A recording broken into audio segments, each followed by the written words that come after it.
Welcome back to Let's Play Mass Effect. We're on Tuntau. We're in the Phoenix system of the Argos Row Cluster. We're here because Wrex told us that his family's armor was somewhere here. The assignment is called Wrex Family Armor. After talking to Wrex, you learn that he's looking for his family's ceremonial armor. It was taken by the Turians after the Krogan Rebellion, and now a proprietor named Tonn Actus has it. And it looks something like this. It's a pity we don't get to see it any better than that, unfortunately. Anyway, it's somewhere in the Argos Row Cluster, so since we've been to every planet that we can land on, it's got to be here, right? It's the only place left, unless it's Pinnacle Station, which we know it isn't. Alright, so we have an anomaly, some debris, there's going to be some ore out here, and then we have a not-so-hidden structure. You can tell from the map it's kind of in a hole of sorts. So, but once you're on the map, you're not really hidden anymore, right? This happens to be one of my favorite places to fight. It was kind of fun practicing for this particular assignment. I will say that I did add an extra save because one of the things I didn't realize was that my inventory was growing and growing and growing as we were doing these side quests. And I was starting to get the warning that your inventory is about to get full.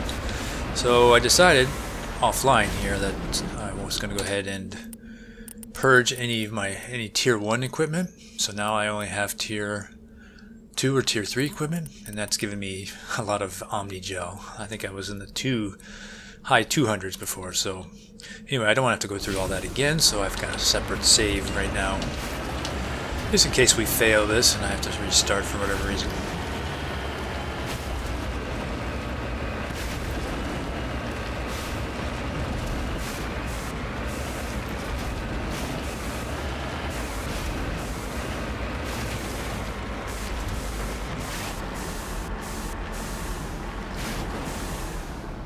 Alright, so this is a place where there are a total of 10 enemies. 3 are outside and 7 are inside.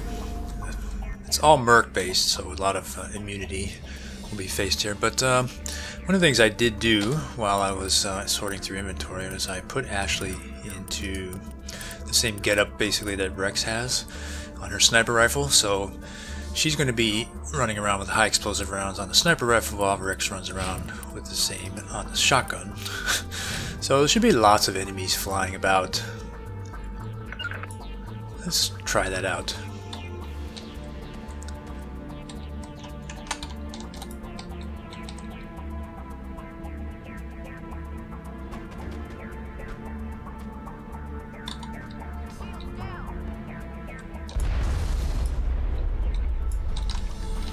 Yep, I just saw somebody go flying.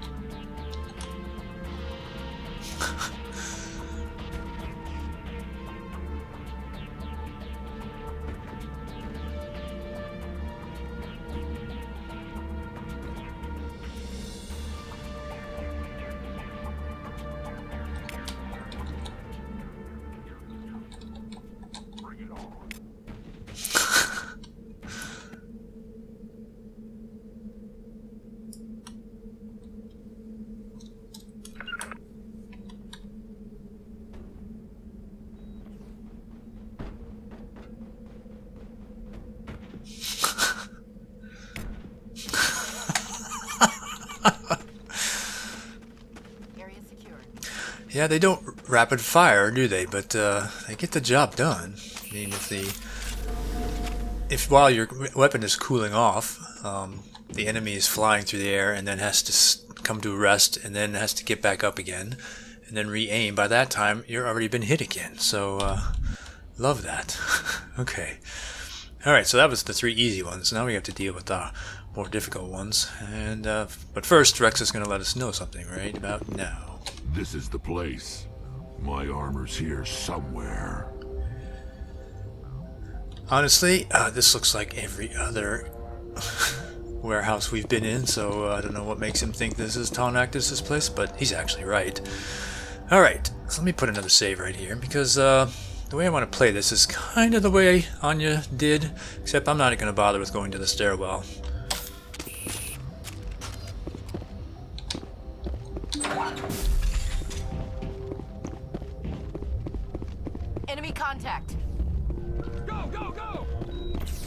Go, go, Right go! about here should be good enough. Hold the line! That should take out 4 of the enemies straight away. Hold the line! Enemy is everywhere! Enemy is everywhere! Enemy is everywhere! Hold the line! Incoming! Nope, that's not going to do anything.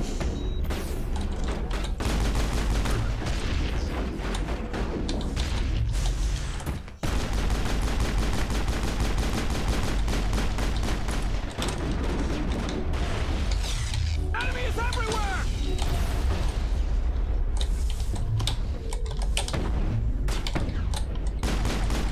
There's Tonn Actus.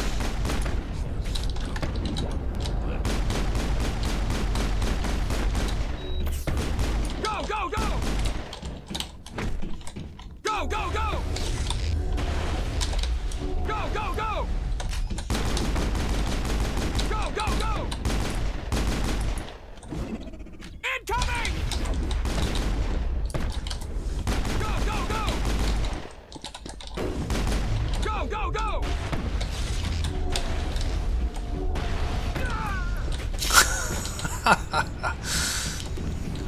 Very nice.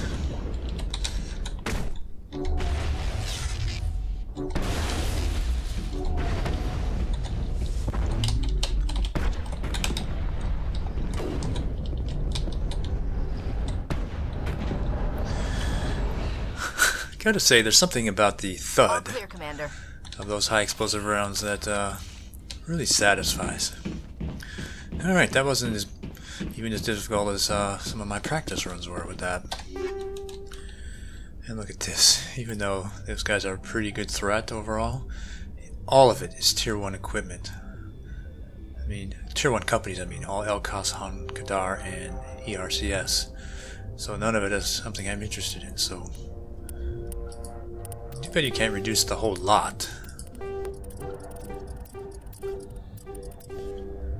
Well, Ursa is not bad armor, it's just that it's vicious. It's completely outclassed by what Garrus is wearing right now, so... 525. Alright, time to loot.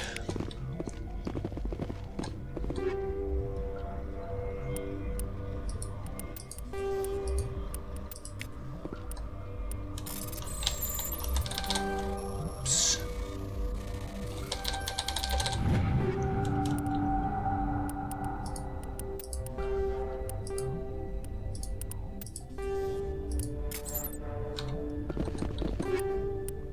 Yay! I think that is my first frictionless materials.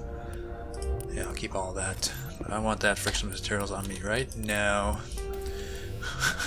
Okay, so when I said that I had gotten rid of all of my Tier 1 gear, I obviously didn't mean that. I was going to hold on to that. In fact, that will probably stay with me until everybody has frictionless materials.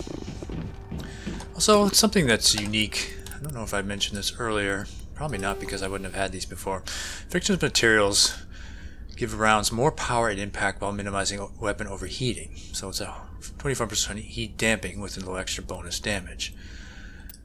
Notice what the heatsink does instead. Absorbs and dissipates the heat typically generated when firing a weapon, so it's heat absorption. So one of the mods, the Tier 1 version here, makes the weapon cool down faster, whereas the frictionless materials keeps it from overheating in the first place. So I think it's 6 of one and a half dozen the other, but I'm not 100% sure. All I know is the percentage is much higher. It's another 10%, so I'm happy to equip it. Alright, and the lion's share of the loot is up here. There's quite a bit up here too, but this is where we want to go because it's a unique shape to this container.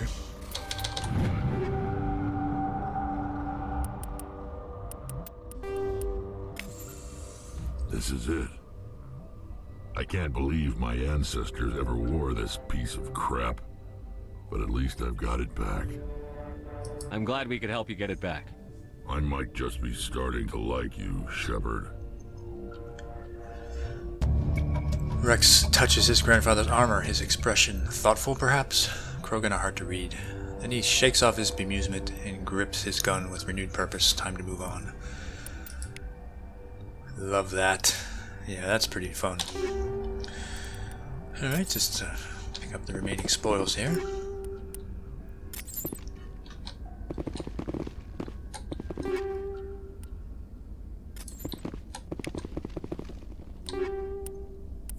And of course, yes, my practice run had a Savant in it. It was Savant 9. I was like, Prodigy 8 though is not bad. Let's see if Wrex could benefit from that. No, he's already got one. Never mind. Alright, I think that's everything up here. So yeah, I didn't really point it out very well at the beginning of this. In fact, I didn't point it out at all. The reason that Singularity followed by that Overload was so effective was that there were 3 giant gas tanks up here. And so the Singularity, just below them, brings all the enemies, well, all within that radius, kind of into the vortex. And then the Overload, which you pop right on top of the Singularity, you know, that throughout its radius, anything that might explode explodes, and of course all 3 tanks go. And that is very effective. The most I've ever killed with that is 5 out of the 7 enemies. I've never killed, well, on Insanity I mean.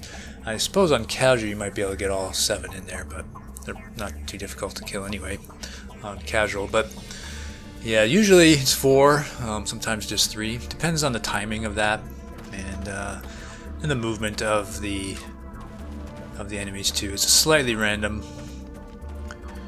Some of them are just luckily outside of that radius when it's launched, so they avoid the damage.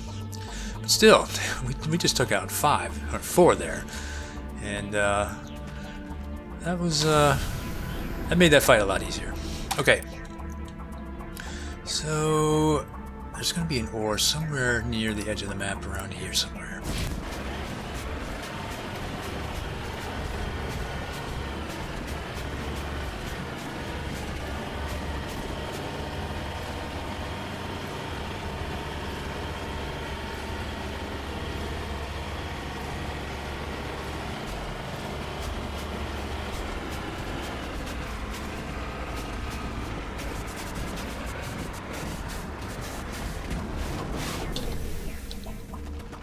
Just outside of the map, we found some lithium.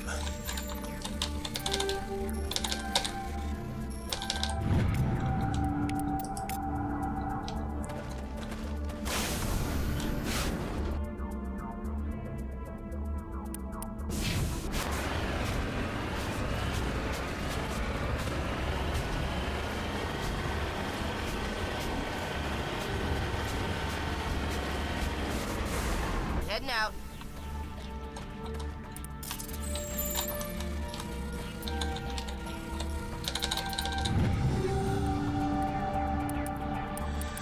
Have both of those. In fact, I had switched to incendiary explosive on the inside just so that well, because I happened to know that the high explosive wasn't going to help.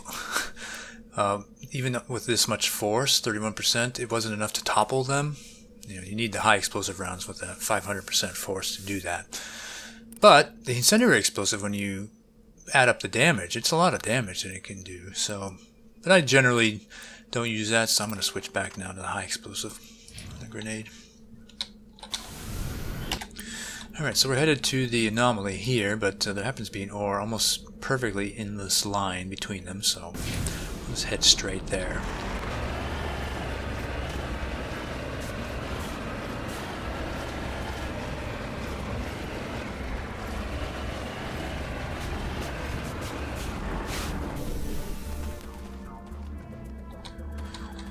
More of that solidified mercury. It's got to be like shale, right? You can squeeze the liquid mercury out of these rocks somehow. I'm guessing. I'm not really sure how one finds mercury. For real, I mean.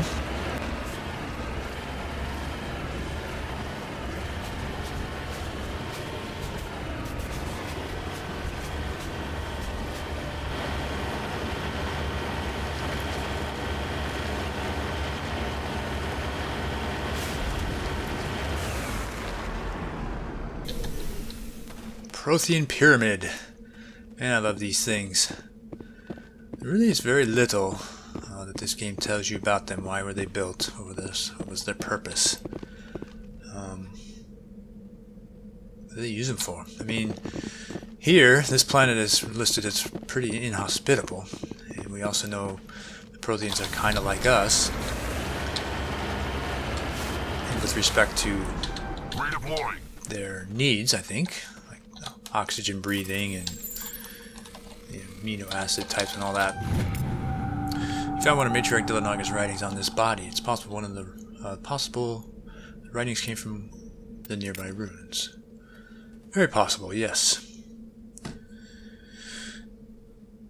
I mean, why would... I mean, well, okay, so either this was built 50,000 years ago when this planet was maybe less inhospitable, or maybe the Protheans, you know, had factions that were bad guys that set up bases on inhospitable places knowing that they would be able to operate in peace. I don't know if that was the case, but I mean, we'll never know. But I like to speculate on things like that this was inhospitable 50,000 years ago, and therefore a pretty decent hiding spot. Anyway, we're done here. We didn't level up, but I looked at my notes and I noticed that we were a full 100 and change XP off of where I wanted to be, and I was like, wait a minute, that means I missed something. Sure enough, this planet right here. We read this description. I was talking about Pinnacle Station. I forgot to survey it. That'd teach me. Also, I think I said I was gonna explain why I wasn't coming here, and I don't think I did. I mean, it's pretty simple, really. It's because Pinnacle Station is the combat gauntlet of this game. I mean, that's really all it showcases. It doesn't provide any story worth telling at all, and although it does give a pretty nice reward, which would allow us to land over here on a Taisei and buy level 10 gear, that would be pretty handy right now. I'm actually not feeling too weak at the moment with the rank 8 gear that I'm getting, so yeah, I'm just not going to put myself through it. And honestly, I believe that I mean, Anya was surprised to find that she could go through 9 of those 13 different assignments on Pinnacle Station in hardcore mode. You know, I thought initially she was going to need to step it back even more. Still needed to do that. Still needed to play on casual for 4 of those 13 missions, but still getting through 9 of them was pretty impressive, I thought. And I'm pretty sure those same 9 I could probably do on Insanity now with Daniel here. I just don't want to. I just don't like it. This particular mission, I think, drags the game down a little bit. So yeah, I'm just gonna skip it. That means we're gonna have a little less XP, but then again, I'm not chasing maximum possible XP here. I just want to get to level 58.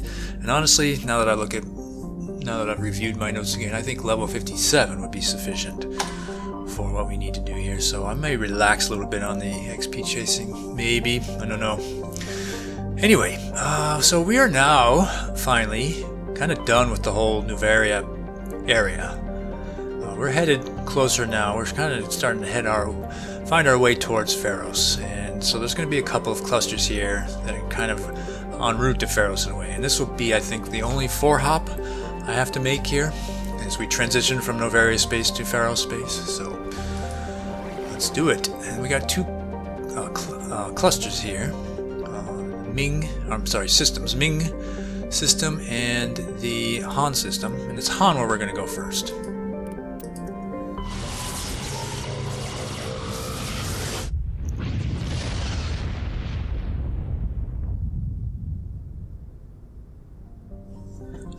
Alright, looks like we have 5 planets here in Han. Let's start with Paravan. Paravan is a small, unremarkable rock world. The surface is scorching hot and mainly composed of calcium with deposits of aluminum. Paravan's low mass has left it tightly locked to the star Han. If there were any resources of value, mining stations could be established on the relatively temperate Twilight Band. It's pretty hot though in the overall. Scans of Paragon revealed an unmanned station in geosynchronous orbit. Your salvage team found no evidence on the origins of the station, but they did find one of Matriarch Dillanaga's writings on board. Alright, next is Tuntau. Tuntau is a Jovian-sized gas giant with a standard hydrogen-helium atmosphere. Traces of methane give the planet its distinct cobalt blue tint. Spectral analysis indicates its extensive ring system is mostly composed of ice crystals. Tuntau has an exceptionally powerful magnetic field which creates strong radio interference throughout the inner system. Alright, this is Mavagon here. This is where we're going to go, so we'll skip that for now. Farkrothu. A standard gas hydrogen helium gas giant. Farkrothu is only distinguished by its moons. Several dozen of them have been sculpted into the likenesses of anthropodal alien race not yet known to Council science. Radiometric dating suggests the moons were worked over 500,000 years ago. This still blows my mind. What kind of machine goes up there and carves moons to look like, presumably the gods or the elders that you worshipped? That's just crazy.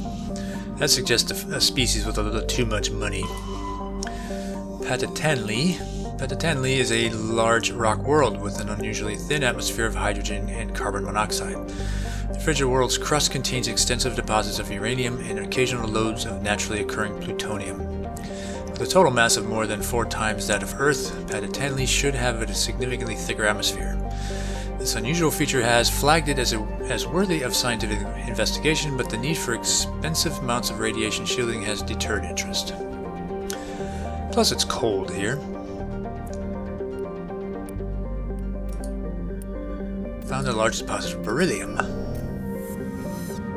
Alright, that leaves Mavagon. This is the only other level 2 hazard planet that you can land on, even though it says level 1 here. It's actually a typo. Mavagon is a small rock and ice planet with a thin atmosphere of ammonia and methane. The surface is frozen and mainly composed of tin with deposits of potassium. The planet has a rudimentary ammonia-based life, mainly concentrated around geothermal vents deep underground. Severe storm cycles are common due to limited visibility. Navigation may be difficult. It's a long day, too, and rather cold. But otherwise, seemingly not too bad. Alright, what do we want here?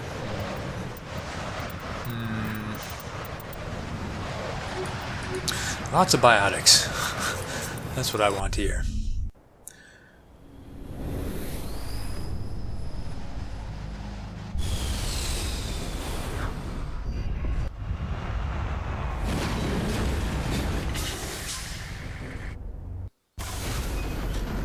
And yeah, it's level 2 hazard here. Alright, so one thing I didn't do, I think I missed the chance to, kind of see what the summary here on the family armor assignment was. Wrex was very happy that you recovered his armor. Apparently it's not very good, but it does have sentimental value. Well, sentimental for a Krogan. And this is updated too, because he was with us in the party, it automatically gets given to him. Wrex will probably be upset he didn't get to kill Tonn Actus himself, but no doubt he'll be glad you recovered his family armor. Now, when Anya came through here, she misunderstood this, I think, and she thought that it meant that she needed to, back away and let Wrex do the actual killing, but I think it has to do with the fact that Wrex needed us in the first place. I mean, he wasn't able to go here on his own and do this, which seems more reasonable, which means also that it doesn't matter who ends up killing him. Although I do think, I don't remember, I'd have to review the footage, but it's very likely that Ashley or Wrex were the one killing him because, compared to my my pistol, that those 2 high explosive rounds were dealing quite a bit of damage there, it seemed to me, during that fight, which was great. Anyway, we're not done with that. Although, it is interesting, right? The fact that you have this step here, it means there's really 2 other ways you can do this, right? One is that you come here without Wrex, and then this step comes along, and then you can go and give it to him as a separate step. And You would think he'd be kind of pissed off about that he'd asked you to come along and and you didn't bring him. But he actually isn't. Garrus is the one who's actually more upset about not being brought to his special mission, but even then he gets over it, I think. Of course, unlike Garrus's mission where the system doesn't even unlock until you get the mission, you can actually come here and grab Wrex's armor before he's even told you about it. In which case, when you give it to him, he's obviously pretty happy that you've already picked it up. But then there's like this one final option, right, where you can pick up the armor after he knows you're going after it, and then just keep it to the end of the game. Presumably, he never gets it in that case, right? So, I guess my really mean shepherd, Portia, she did that. She got the armor and then kept it. So anyway, that was a lot of fun actually. Anyway, we're here at Mavagon. We've got work to do. We don't actually we do know why we're here, and that has to do with the I think this is one of the what was it called? It's hostile takeover missions, wasn't it? It's in this Han system. Yeah, Han system is Gemini. Yeah, so we're going to be taking out the other crime boss here. All right. Enough is enough. Let me go ahead and delete that other save so that I can create a new save right here. Alright, and we'll pick up the story from right here next time.